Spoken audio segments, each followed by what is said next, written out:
In our last session, I posed the question about always being prepared to give a reason for the hope that we have. Many people will question the truth of Christianity. Many people will challenge what it is that we believe.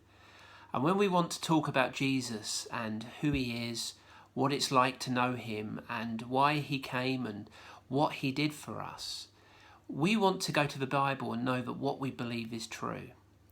And what we are going to look at now is some historical evidence that we can have up our sleeve to know that when we turn to the Bible, we can trust that what the Bible says is true, not just because of our personal experience, but because of evidence that we can look at.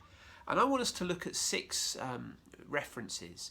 The first of these comes from someone called Tacitus, who was writing around 100 AD. He was a historian and he was recording about the fires in Rome in AD 64.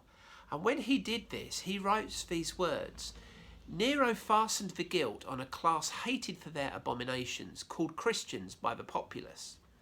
Christus, from whom the name had its origin, suffered the extreme penalty during the reign of Tiberius at the hands of Pontius Pilate, and a most mischievous superstition, thus checked for the moment, again broke out not only in Judea, the first source of the evil, but even in Rome." Writing that around 100 AD is one of the earliest evidences we have for the life of Jesus, because remember, Jesus was not born into a royal family. He was born into what was essentially a peasant family in a backwater country. Ordinarily, somebody born under those circumstances, there would be no record of him. And archaeologists might say, well, we find coins of Nero. What evidence is there for a peasant in Judea at that time? Very little evidence. What we start to see, however, is that the existence of Jesus is documented at the time in people who were writing. And Tacitus is the first of our examples. Writing around a similar time to Tacitus was somebody called Pliny the Younger. And he was seeking legal advice about what to do about the Christians, because remember, Christians were being persecuted and fed to the lions.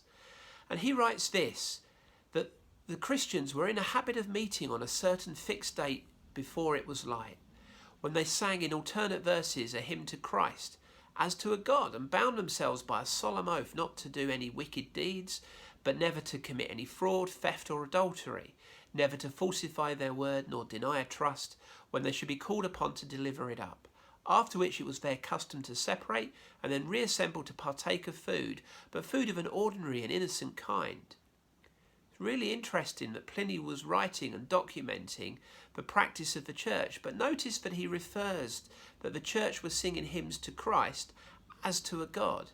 The implication there is that he was recognizing that there was a man called Christ who these strange people seemed to be singing hymns to and worshipping.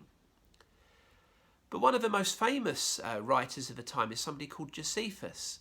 And Josephus has written a couple of things. He writes, first of all, that about this time there lived someone called Jesus, a wise man, if indeed one ought to call him a man, for he wrought surprising feats. He was the Christ. When Pilate condemned him to be crucified, those who had come to love him did not give up their affection for him. On the third day he appeared, restored to life, and the tribe of Christians has not disappeared. Now, some historians doubt the accuracy of some of what's written there. They think it's been edited by Christians later along the line. However, the core elements of it were written at a time much earlier. And so whether we strip out some of the evidences, it's clear that Josephus is still writing about the existence of somebody called Christ living in Judea at that time. Another evidence outside of the Bible for the existence of Jesus. I'll give you three other quick references. Josephus again, when he's describing the condemnation of one called James by the Jewish Sanhedrin, he writes that James was the brother of Jesus, the so-called Christ. The Jews, when they were documenting their history in the Babylonian Talmud, they actually record that on the eve of Passover, Yeshua was hanged. For 40 days before the execution took place, a herald cried, "He is going forth to be stoned because he has practiced sorcery and entitled Israel to apostasy." Now, they were opposed to Jesus. We read that through the Gospels. But here is a record within the Jewish writings of Jesus. And then similarly, Lucian, writing in the early 2nd century, a satirist who was making fun and poking fun at different things and people, writes, "The Christians worship a man to this day, the distinguished personage who introduced their novel rites and was crucified on that account. It was impressed on them by their original lawgiver that they are all brothers from the moment that they are converted and deny the gods of Greece and worship the crucified sage and live after his laws." It's very clear that writers at the time had documented in the early couple of centuries the existence of somebody called Jesus. The Church of England did a survey in 2015, and they recorded that 22% of people do not believe that Jesus was a real person. And yet Christine Romney, in the December 2017 issue of National Geographic magazine, quotes Eric Myers, an archaeologist and professor in Judaic studies at Duke University, and writes this: "I don't know any mainstream scholar who doubts the historicity of Jesus. The details have been debated for centuries, but no one who is serious doubts that he is a historical figure."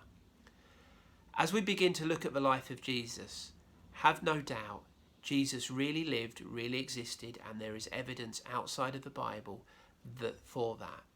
But the question we need to explore is, who was he?